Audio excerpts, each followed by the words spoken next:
ભાવનગર શહેરની ઓળખ સમાન ગણાતો ઐતિહાસિક ગંગાજળિયા તળાવ આજે જાળવણીના અભાવે બિસ્માર બની ગયું છે।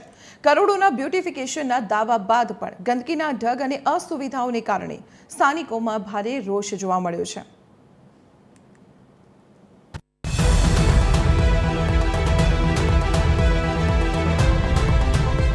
ભાવનગર શહેરના મધ્યમાં આવેલું ઐતિહાસિક તળાવ ગંગાજળિયા एक समय જેને અમદાવાદના કાંકરિયા તળાવની જેમ વિકસાવવાના સપના શહેરીજનોને બતાવવામાં આવ્યા હતા। મહાનગરપાલિકાએ કરોડો રૂપિયાના ખર્ચે બ્યુટિફિકેશન પણ કર્યું હતું, પણ વર્ષો વીત્યા બાદ પણ મોટા ભાગની યોજનાઓ માત્ર કાગળ પર જ જોવા મળી રહી છે। જુઓ આ તસવીરો। અહીંયા તળાવની આસપાસ જ્યાં જુઓ ત્યાં ગંદકીના ઢગ, દુર્ગંધ, તળાવની ફરતે લગાવેલી મૂર્તિઓ તૂટેલી હાલતમાં અને તૂટેલો વોકવે, અને તેને કારણે જ સ્થાનિકોમાં ભારે રોષ છે અને તત્કાલિક ગંદકી સાફ કરી સુવિધાયુક્ત કરવાની માંગ ઉઠી રહી છે।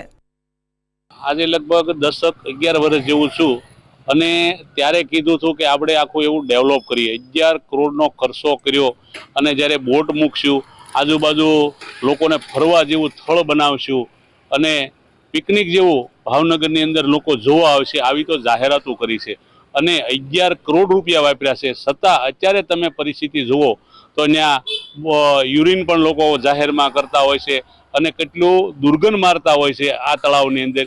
તો આ કરોડો રૂપિયાનો ખર્ચો લોકોના પૈસાનું પાણી કરે છે।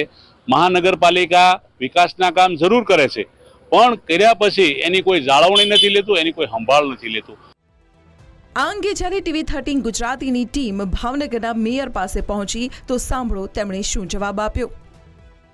ગંગાજળિયા તળાવ ભાવનગર મહાનગરપાલિકા દ્વારા ખૂબ જ સારી રીતે ડેવલપ કરવામાં આવ્યું છે। આ ઉપરાંત મહાનગરપાલિકા દ્વારા એસ્ટેટ વિભાગ અને પોલીસ સાથે રાખીને વારંવાર ત્યાં દબાણ દૂર થાય તેવી રીતે ડ્રાઈવ પર કરવામાં આવે છે અને ભવિષ્યમાં આગામી સમયમાં લોકો વધુ આકર્ષાય, ત્યાં આપણે સામાન્ય માણસો આવતા જતા રહે તે માટે પ્લાનિંગ પણ કરવામાં આવ્યું છે। અને લગભગ 10 વર્ષ પહેલા આ તળાવમાં અંદાજે 10 કરોડ સુધીનો ખર્ચો કર્યો હતો, પણ ખર્ચો કર્યા પછી શું એને આમને મૂકી દેવાનું છે? લોકોને સુવિધા મળે, લોકોને ઉપયોગમાં આવે, આજુબાજુના વિસ્તારોમાંથી લોકો ફરવા આવે અને લોકોને આ બાળકોને મનોરંજન થાય તેવું તંત્ર ગોઠવવું જોઈએ। પણ આ તંત્રની નબળી હું કામગીરી કરી શકું છું, કારણ કે બસ તળાવ લીધું, ડેવલપ કર્યું, રીડેવલપમેન્ટ નામે ખર્ચો કર્યો અને એને ભૂલી જવાનું। પણ નહીં, આ ખરેખર ખોટું છે। લોકોનો પાછળ તમે લોકોના ટેક્સના પૈસા તમે બગાડો છો, તો લોકોને સુવિધા મળવી જોઈએ। મિસમેનેજમેન્ટના કારણે આજે હું એવું માનું છું, એટલો બધો ખર્ચો કર્યા પછી પણ ભાવનગરના પ્રજાજનો જો આ ગંગાજળિયાનો ઉપયોગ ન કરી શકે। એક સમયે તો ભાવનગરના લોકોને હૃદય સમાન એક બોર તળાવ અને ગંગાજળિયા તળાવ પાણી માટે હતું કે લોકોને તરસ્યા અને પાણી આખા ભાવનગરને પૂરું પાડતું।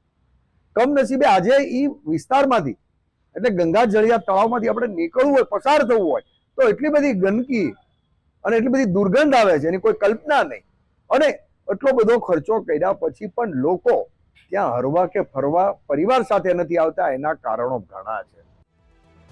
ભાવેણા વાસીઓ માંગ કરી રહ્યા છે કે તળાવની તત્કાલિક સફાઈ અને સમારકામ કરાવી ઐતિહાસિક ધરોહરને ફરી જીવંત કરવામાં આવે, જેથી ભાવનગરની શાન વધે અને શહેરીજનોને સુવિધા પણ મળે। TV13 ગુજરાતી માટે ભાવનગરથી અલ્પેશ ડાભીનો રિપોર્ટ।